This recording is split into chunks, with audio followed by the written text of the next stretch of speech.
শোন, এই সমাজে আমার মতন আরো কয়েকটা মানুষ বাইচে আছে বইলা সমাজটা এখনো ভালো আছে। এইসব ঘুষখোরদের পদে পদে লজ্জা দেওয়া উচিত, যাতে কইরা আরেকজনের কাছে গিয়ে ঘুষ না চাইতে পারে। এদেরকে যদি এখন থামানো না যায়, এদের ঘুষের পরিমাণ দিন দিন বাড়তেই থাকবে, আর তার ভোগান্তি হবে আমাদের মতো সাধারণ জনগণের। আব্বা একদম সঠিক কথাটাই বলছে। তোর কেমনে মনে হইতেছে আব্বা সঠিক কথা বলছে? আব্বার কথা শুনে আমার জামাই ভালো চাকরি ছেড়ে ছাগল পালতেছে, হ্যাঁ? আর এখন তো আমার মনে হয় আব্বার আমার জামাই মিলে পরিকল্পনা করতেছে ছোটটারও আর একটা ছাগল ব্যাপারীর কাছে বিয়া দেওয়ার। এই চুপ থাক। ছাগলের ব্যবসা করা কি খারাপ?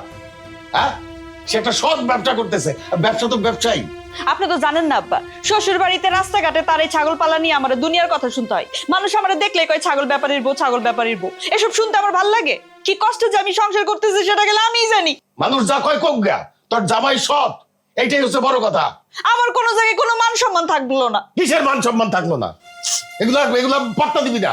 তোর জামাই একটা সৎ ব্যবসা করতেছে, সেইটা মনে রাখবি, মাথায় রাখবি। এই আপার হচ্ছে একটা সমস্যা, কথায় কথায় কান্নাকাটি করে। আম্মা, আব্বা যে কথাটা বলছে সঠিক কথা বলছে। আমি একটা কথা কই তোমারে, আল্লাহ পৃথিবীতে আমাকে ছোট বোনটারে যখন পাঠাইছে, তখন তার রিজিকের ব্যবস্থা করেই পাঠাইছে, তার জীবন সঙ্গীর ব্যবস্থা করেই পাঠাইছে।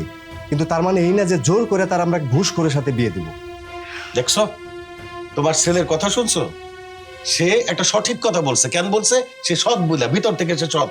তোমার জামাইটাও সৎ, অত বড় একটা চাকরি ছাইরা দিয়া এখন ছাগলের ব্যবসা করতেছে, যেটা একটা সৎ ব্যবসা। তোমার মেয়ের জন্যে ভালো জামাই আমি খুঁজে বাইর করে নিয়ে আসবো, যে ঘুষ খান না, যে সৎ। আর তোমার মেয়ের এটা সহ্য হইতেছে না। মেয়েটাকে বুঝাও, বুঝাও। লাকি ভাই দাঁড়ান, মনে মনে আপনারই খুঁজতেছিলাম। আমারে খুঁজতেছো? তার মানে ডিভোর্স হয়ে গেছে, তাই না? এই মিয়া, সমস্যা কি আপনার? উল্টাপাল্টা কথা বলেন কেন?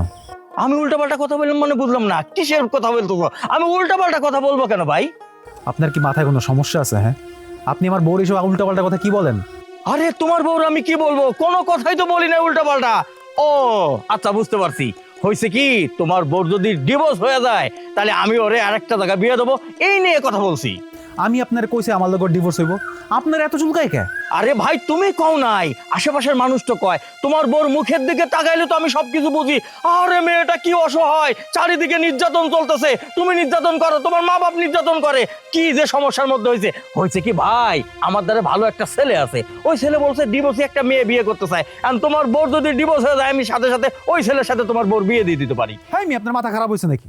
আমার কি আর বউর সাথে ডিভোর্স হয়েছে? নতুন ধান্দা পাইছেন আপনি? ডিভোর্স হওয়ার আগে মেয়ে দেখতেছেন আপনি? আরে ভাইরে, আমি ধান্দা পাবো কেন? যা দেখতেছি, যা বুঝতেছি, ডিভোর্স হওয়া তো সময়ের ব্যাপার। এ বাকি ভাই, মাথা প্রচন্ড গরম আছে বুঝছেন? আর একটা ফালতু কথা বলবেন না।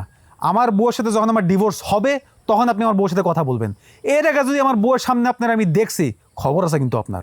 ভাই, তুমি কিন্তু আমারে জারি দেওয়া কথা কইতেছো। ওই যে শফিক স্যার আমারে থানায় নিয়ে যাইতে চাইছিল, থানায় নিয়ে সাক্ষী দিতে বলছিল। আমি যদি ওই দিন সাক্ষী দিতাম, তাহলে এত দিনে জেলের ভিতর থাকতা, আর তোমার বউ ডিভোর্স হইতো, আমি ওই ছেলের সাথে বিয়ে দিতে পারতাম। এত বড় কথা বলো না। আর নিজেই তো অন্যায় করছো, প্রেম করে বিয়ে করলা কেন? প্রেম করে বিয়ে করছো, এই জন্য তো এই ধরনের সমস্যার মধ্যে পড়ছো, ঘরে অশান্তি। আমার মতো ঘটকের দ্বারাই যদি বিয়ে হইতো, তাহলে কিন্তু এই অশান্তির মধ্যে তুমি পড়তা না ভাই। বাকি ভাই, কসম আল্লাহর, খুব খারাপ হবে কিন্তু। লাস্ট ওয়ার্নিং দিতেছে আপনারে। আমি যদি ফার্দার আপনারা আমি আমার বউয়ের আশেপাশে দেখছি, বউ বাদ দেন, আমার বাড়ির আশেপাশে যদি আপনারা আমি দেখছি, আপনার একদিন কি আমার একদিন কি। লাস্ট ওয়ার্নিং করে দিতেছি। হ্যাঁ, ওই দিন যদি শফিক স্যারের কথা শুনে আমি সাক্ষীটা দিতাম, তাইলে তুই বুঝদি বেটা।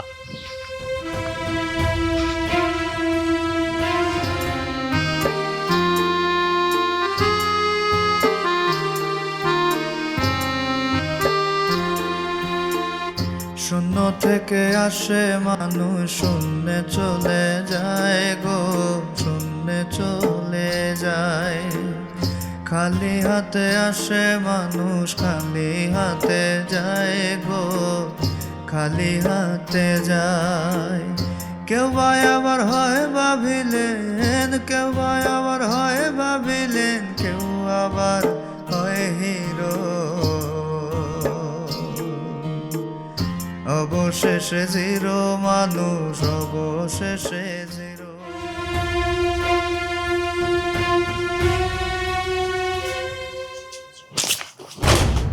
মা, আপনি তো বিবেকহীন জানি যেন এতটা খারাপ মানুষ আমি বুঝতে পারি না। আপনি আমার বইটা ফেলে দিলেন, তাহলে কি করব? হ্যাঁ, সারা রাত জায়গা পড়ালেখা করবা, সকালে ঘুম থেকে উঠবা 9টা 10টায়। আমি কি বান্দি? হ্যাঁ, তোমার আইন্দা বেড়া খাওয়ামু আর তুমি বিবি সাহেবের মতো পার পাপিল্লা খাইবা? পড়ালেখা করতেছো সেখানে? কি হয়েছে বুঝলাম না, চিল্লাচিল্লি করতেছো কেন? কি হয়েছে তুমি কেন বুঝবা? তুমি কি কখনো কিছু বলছো? এই যে মা আমার বইটা ফেলে দিয়েছে, তুমি এখনো তো কিছু বলবা না আমার মনে হইতেছে। গলার আওয়াজ খুব বাড়ছে, একটা ফকিন্নি আবার আওয়াজ দেখাস না, গলা টিপ্পার একের বাইরে ফেলামু।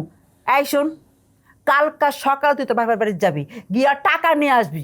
টাকা আনতে পারলে আসবি, আনতে না পারলে আসবি না, এটা আমার সাফ কথা। মা, আমি বাপের বাড়ি গেলে আপনার জন্য 2 লাখ টাকা আনতে পারবো, কিন্তু এখানে যদি আমি 6 মাস পড়ালেখা করি, একটা চাকরি করে আমি সারা জীবন আপনাদের পাশে থাকতে পারবো। আপনি আমার কথাটা একটু বোঝার চেষ্টা করেন। ওরে বাবা রে বাবা, কি আল্লাদের কথা! এই এত চাকরি করার শখ, চাকরি বাসায় দেখতে খরচ নাই কেন? এইখানে চাকরি কি? হ্যাঁ, 6 মাস পর চাকরি নিব, তারপর টাকা দিব, ওই টাকা আমি খাবো, এত সময় আমার নাই। হ্যাঁ, এত ধৈর্য আমার নাই। তোর চেহারা দেখে না আমার তোর মনটা চাই গর্তি পদের মেরে ফেলাই। আমি যা কইছি ঠিক তাই, কালকে যাবি, যাবি টাকা নিয়ে আসবি। তুমি এখনো সবকিছু চুপ করে শুনলা, কিছুই বললা না। ভালোবাসা তোমাকে যে বিয়া করছি, এটা আমার সব থেকে বড় ভুল ছিল। তুমি কি মনে করছো আমি তোমার সংসার করার জন্য আমার বাপের বাড়ি থেকে 2 লাখ টাকা নিয়ে আসবো, তারপর তোমার সংসার করব? কখনোই না। প্রেম করে বিয়ে করে আমি যেই ভুল করছি, আমার মনে হয় আর কোনো মেয়ের এই ভুলটা করা উচিত না। শোনো, সকালে আমি চলে যাচ্ছি। দেখো মিতু, আমি তোমারে আগেও কইছি আমি চাকরি বাকরি কিছু করি না, তাই মা বাবার উপরে কোনো কথাও আমি কইতে পারি না। তোমরা তুমি কইছি সহ্য করতে হইব, তোমার যেটা ভালো মনে হয় তুমি সেটা করো। আল্লাহ, যৌতুকের লেগে বউটারে যে কি অত্যাচার করতেছে! তাহলে শফিক মাস্টারের লগে সাক্ষী দিতে যাও, সে তো সাক্ষীর অভাবে থানায় যেতে পারতেছে না। দূর, আমি কে সাক্ষী দিতেছি মা? আরে পাশের বাড়ি জমিলা ভাবি কইলো, তাই তোমাকে কইলাম। আচ্ছা, তুমি যদি এত কিছুই জানো, হ্যাঁ, তো প্রতিবাদ করো না কেন? এই তোমার মাথার মধ্যে কি গোবর ঠাসা? হ্যাঁ, আরে এরা সব হইতেছে আমার নিজের লোক। আমি যদি এখন নিজের লোকের বিষয় নিয়ে আমি মাথা কামাই, হ্যাঁ, তাহলে তারা আমার সাথে থাকবো, আমার কাজ করব? এদের অনেক কিছু যাই নাও দেখাও আমাকে না জানার ভান করে থাকতে হয়, না দেখার ভান করে থাকতে হয়। মাতবরি করা এত সহজ কাজ না। মাঝে মাঝে আমি জানি কিরম বোকাও হয়েছে। মাঝে মাঝে না, তুমি সবসময় বোকা। সে কথা কোন গেলে বসছি, আমার মাইয়া ফোন দিছিল, বুঝছো? জামাই বাবাজি নাকি 3 দিন ছুটি পাবো, হ্যাঁ আসবো, মানে ছুটি পাইলে হ্যাঁ আসবো। আমার বাড়িতে বাজার বাজারে কোনো অসুবিধা না, আমি জানি সবকিছু আছে। তারপরেও আমার জামাই বাবাজি আসবো দেখে একেবারে স্পেশাল স্পেশাল মাছ মাংস যা যা ভালো কিছু আছে। আমার জামাই বাবা যা অনেক খিদা লাগবো, কিছু চাইবো, আমি কিন্তু সঙ্গে সঙ্গে দিতে পারি। আমার একটা মাত্র নাই।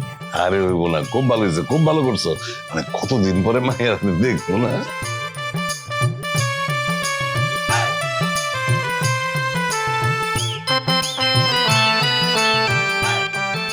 স্যার আসসালামু আলাইকুম। স্যার ওয়ালাইকুম আসসালাম। স্যার ভালো আছেন? হ্যাঁ, ভালো আছি। স্যার আমি সচেতন যুব সমাজ ক্লাবের সভাপতি আব্দুল হালিম। আমি সেক্রেটারি। আচ্ছা, স্যার আমরা সংগঠনের পক্ষ থেকে একটি অনুষ্ঠান করার আয়োজন করেছি। সেই অনুষ্ঠানের মুখ্য বিষয় হলো সন্তানের প্রতি নজর রাখুন, সুস্থ সুন্দর সমাজ গড়ুন। বাহ, খুব চমৎকার বিষয়। সেই অনুষ্ঠানের প্রধান অতিথি হিসাবে আপনাকে রাখতে চাচ্ছি স্যার। তাই নাকি? খুব খুশি হলাম। এই ধরনের অনুষ্ঠানই তো আমাদের বেশি বেশি হওয়া দরকার। সমাজ ব্যবস্থাকে এরা সচেতন করে তোলা দরকার। স্যার আপনি জানেন তো একটা অনুষ্ঠান করতে গেলে প্রায় 70-80 হাজার টাকা খরচ হয়। যেহেতু আপনাকে আমরা প্রধান অতিথি করব স্যার, আপনি প্রধান অতিথি হিসাবে 50,000 টাকা স্যার আমাদেরকে দিন, বাকিটা অন্যর কাছ থেকে। এই থামো, তুমি তো চিটার, চান্দাবাজ। চান্দাবাজি করো সচেতন সমাজ? হ্যাঁ, এইসব গাল ভরা ভুলির আড়ালে তোমরা সন্ত্রাস করতেছো, চান্দাবাজি করতেছো। এই ছেলে, তুমি মোবারকের ছেলে না? তুমি তো তোমার বউকে পিটাও, তোমার বাপ মা সহ বউকে পিটাও যৌতুকের জন্য। তোমরা আসছো সমাজ সচেতন করতে, যত সব ফাজিল কোথাকার। তোমরাই সমাজের কীট, সমাজটাকে ধ্বংস করতেছো। আরে বাবা, এই ধরনের অনুষ্ঠান করতে কোনো টাকাই লাগে না, আর তুমি আসছো চান্দাবাজি করতে। যাও, সামনে থেকে যাও, যাও। এই আলিম ভাই, আপনারা বলছিলাম না এনার কাছে আসতে না, এনে খালি জ্ঞান দেয়। এত জ্ঞান শোনার টাইম আছে? এই যাও সামনে থেকে। সন্ত্রাসী চান্দাবাজ আসছে সচেতন যুব সমাজ ক্লাব। ফাজিলের ফাজিল।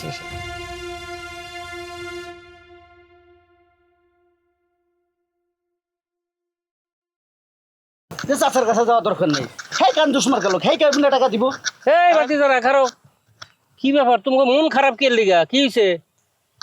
চাচা, আপনি তো জানেন সচেতন যুব সমাজ নামে একটা ক্লাব আছে আমাদের। হ্যাঁ, সেই ক্লাবের একটা অনুষ্ঠান আমরা করার প্ল্যান করছিলাম। আচ্ছা। সেই প্ল্যান নিয়ে আমরা গেছিলাম ওই শফিক চাচার কাছে।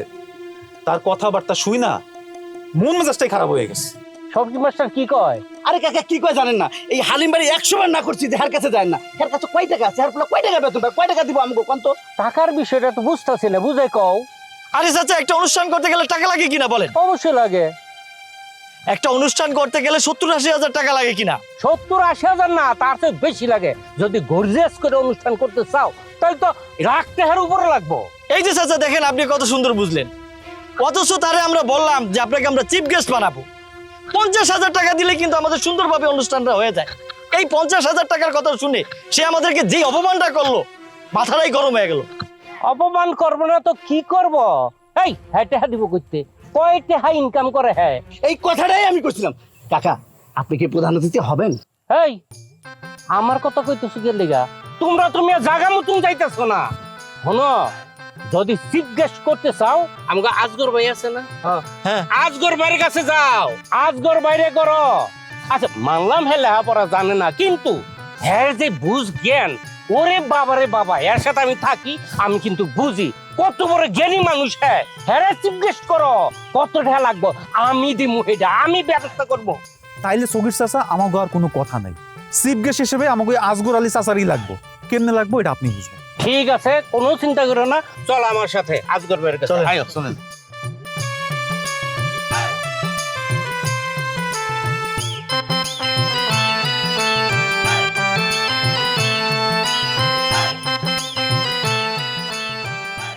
আমি বুঝলাম না আজগর ভাই, ইলেকশন তো আইসাই পড়ছে, আর আপনি এখন আত্ম গুটায় বসে রয়েছেন। আপনি বুঝতেছেন না, নির্বাচন যত আগে আসতেছে আপনার উপর বিপদ তত চাইবে আসতেছে, বুঝলেন? একই গ্রামে থেকে যদি 2জন ক্যান্ডিডেট হয়, আপনার পথ অন্ধকার দেখতেছি আমি। এর কি কইতেছ মুবারক? এটা উল্টা পাল্টা। এই গ্রাম থেকে আবার 2 ক্যান্ডিডেট পাইলা কই তুমি? আমি উল্টা পাল্টা কইতেছি না আজগর ভাই। আপনি যদি জায়গায় জায়গায় ঘুমান, আপনার ঘুম তো ভাঙন দেবো না। শফিক মাস্টারের কথা আপনি বুঝেন না কিছু? এত আশায় বুক বাঁধতে রয়েছে এইবার চেয়ারম্যান ইলেকশন করবে এবং সে চেয়ারম্যান হবে। কও কি? আরে এখন যদি তারে বসাই না দেন তাহলে সামনে মহাবিপদ। আরে আমি একজন ক্যান্ডিডেট আরেকজন ক্যান্ডিডেট বসাতে পারি নাকি? তোমরা আমার কাজ করতেছো, এই বসানোর দায়িত্ব হয়েছে তোমাকে। তোমরা তারে বসাও, লাগে খরচাপাতি যে আমি দিতেছি। জানতে এক কাজ করো, ওই যে তোমার কাছে আমি সুদের টাকাটি পাই না, এই টাকা দিতে হইব না, এটা মৌকুফ। মৌকুফ মানে ওই টাকাটা তুমি এই পারপাসে খরচ করো, কইরা এই ঝামেলা মিটাও, ঠিক আছে? আচ্ছা ঠিক আছে, মনে করেন আজকে কাজে লাগিয়ে গেলাম, বুঝলেন? ও শফিক মাস্টার কেমন করে চেয়ারম্যান ইলেকশন করে সেটা আমি দেখে ছেড়ে দিব। আসসালামু আলাইকুম। আসসালাম, কি খবর? আজগর ভাই, হ্যাঁ এই যে হেরা আইছে, শোনেন কি কয় হেরা। কি বাবারা? আসসালামু আলাইকুম আজগর চাচা। ওয়ালাইকুম সালাম। আমরা চাচা ওই সচেতন যুব সমাজ ক্লাব থেকে একটা অনুষ্ঠান করতেছি। বাহ, খুব ভালো, খুব ভালো। সেই অনুষ্ঠানে আপনারে আমরা প্রধান অতিথি হিসেবে চাই। হ্যাঁ, আরে তাই নাকি? ভালো ভালো ভালো, খুব ভালো। আসলে আমি ছাড়া প্রধান অতিথি আর হওয়ার আছে কি? হ্যাঁ করো, সুন্দর করে করবো। আমার নাম যেহেতু জড়াই আছে, তাহলে কিন্তু অনুষ্ঠান খুব একের দরকার। একের তো হইবই, কিন্তু এইখানে কিছু কথা আছে, টাকা পয়সা লাগে না? আরে তুমি এত কথা বলো কেন সকির আলী? টাকা দিমো দেখে তো পকেটে হাত ঢুকায় রাখছি। এক অনুষ্ঠানে কিন্তু 1 লাখ টাকা খরচ হইবে। আরে হইলো 1 লাখ 2 লাখ যা লাগে দিমু। আমি যেহেতু প্রধান অতিথি, অনুষ্ঠানের একটা ব্যাপার আছে না, একের করতে হইব কিন্তু। হ্যাঁ এই নাও, এটা তোমরা ধরো না। শোনো, টাকা নিয়ে চিন্তা করবে না, যা খরচা পাতি করবা লাগে আরো দিমু। আরে আমার নাম জড়াই আছে, একটা বিষয় আছে না। আমার ভাই তোমার ভাই। আরে দূর হ। কিসের চাচা?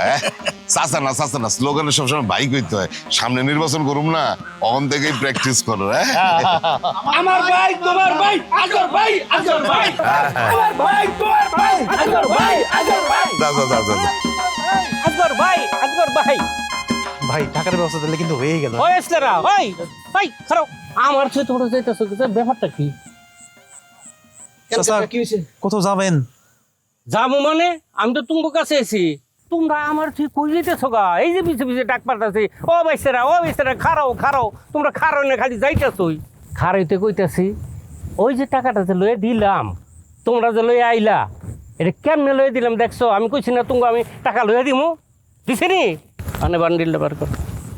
হালিম ভাই বান্ডিলটা বের করুন। দেরি করো কে এত? দাও।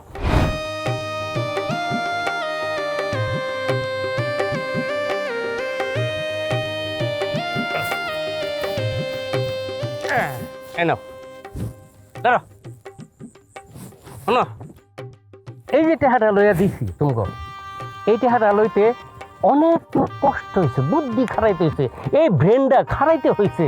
এই ব্রেনটা কেমনে খারাইছি? এমনি কি আয়া পড়ছে টেহাটা? মানুষের পকেটে সহজে টেহা বার করুন যায় না। আজগর সাবের সাথে আমি থাকতে থাকতে এর মন জয় করে ফেলাইছি। আমি যেটা কই সেটি হয়। ব্যাপার কি, তোমার মন খারাপ কে?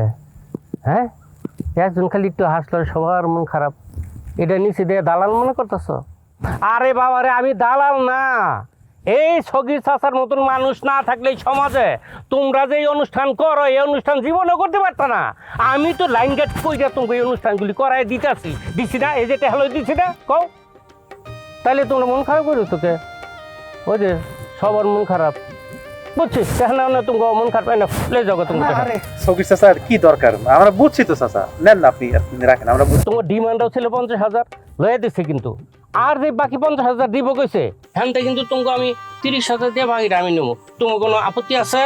খালি চাচা ওই টাকাটা একটু তাড়াতাড়ি ব্যবস্থা করে দিন। ঠিক আছে, কইলাম তো ব্যবস্থা করবো না। হ্যাঁ, তাহলে ওটা একটু তাড়াতাড়ি ব্যবস্থা করে দিই। হ্যাঁ, খালি চলুন এটা বেশি।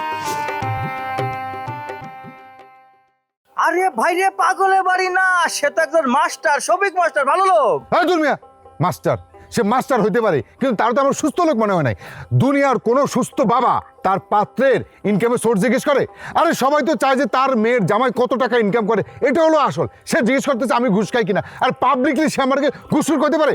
তুমিই কও, যদি কোনো ছেলে ঘুষ খায়ও, কেউ কি সরাসরি কয় যে আমি ঘুষ খাই? না না না, এই কথা তো ঠিক না। ওনার আসলে এটা জিজ্ঞেস করা উচিত হয় নাই। ভাই হয়েছে কি, মাস্টার তো সব জায়গায় জ্ঞান দেয়, ভাবছে তোমার একটু জ্ঞান দেবে। কোনো টেনশন করো না ভাই, আমার দ্বারে আরো ভালো ভালো মেয়ে আছে, ভালো ভালো বাবা আছে, যারা তোমার জিজ্ঞেস করবে না যে তোমার আয় কি, ঘুষ খাও কিনা, কোন ভাবে ইনকাম করো, কিচ্ছু জিজ্ঞেস করবে না ভাই, টেনশন করো না। আমি দেখাইতেছি নতুন নতুন মেয়ে আছে ভাই। ধর্মে তোমার উপর থেকে আমার ভরসায় উঠে গেছে। তোমার আমি বিশ্বাস করে বলছিলাম একটা ভালো পাত্রী দাও আমার জন্য, তুমি আমার এমন একটা জায়গায় নিয়ে গেছো, আমার না বিয়ের ছাড়টাই মিটে গেছে। আমার মাথা থেকে এখন বিয়েটাই বলতে কিচ্ছু নাই, তারপর তুমি আমার পাত্রী দেখাইতে চাইতেছো? ভাই আমি বুঝতে পারছি তোমার ইগোতে লাগছে, কারণ এই সমাজে কোনো বাবা তো জিজ্ঞেস করে না যে তোমার আয়ের উৎস কি, ইনকাম কত, ঘুষ খাও কিনা, কারণ তারা চায় তাদের মেয়েরা ভালো থাকুক। অসুবিধা নাই ভাই, আমার ধারে ভালো ভালো বাবা আছে যারা ঘুষ খাওয়ার কথা জিজ্ঞেস করবে না, তুমি কিভাবে ইনকাম করো সেটা জিজ্ঞেস করবে না, খালি টাকা আর টাকা। কোনো সমস্যা নাই, সমাজে এই ধরনের বাবারা আছে 2-4 জন। আরো সব বাবারাই তো ঘুষ খাওয়া পছন্দ করে, অবৈধ ইনকাম পছন্দ করে। ভাই তুমি রাগ করো না, দেখো আমার ধারে আরো ভালো ভালো পাত্রীর ছবি আছে, আমি তোমার দেখাইতেছি ভাই, তোমার পছন্দ হয়ে যাবে। এই সব পাত্রীর বাবারা কখনোই তোমার জিজ্ঞেস করবে না তুমি ঘুষ খাও কিনা, তুমি আয় করো কিভাবে। এই যে দেখো ভাই। ভাই তুমি রাখো, তুমি আমার পাত্রীর ছবি দেখায় লাভ নাই। তুমি যদি বিশ্বের সবচেয়ে বড় সুন্দরী ঐশ্বরিয়া রায় তারও আয়না দেখাও। এখন ভাই আমার বিয়ের স্বাদ মিটে গেছে, আমি যদি আবার বিয়ে করার জন্য মনস্থির করি, আমি তোমার খুঁজে নিব। তুমি এখন যাও, তুমি আমার চোখের সামনে দিয়ে যাও ভাই। ওকে ওকে, আমি যাইতেছি, তুমি যাওয়ার দরকার নেই। আরে মানুষ কি বলদ রে বলদ।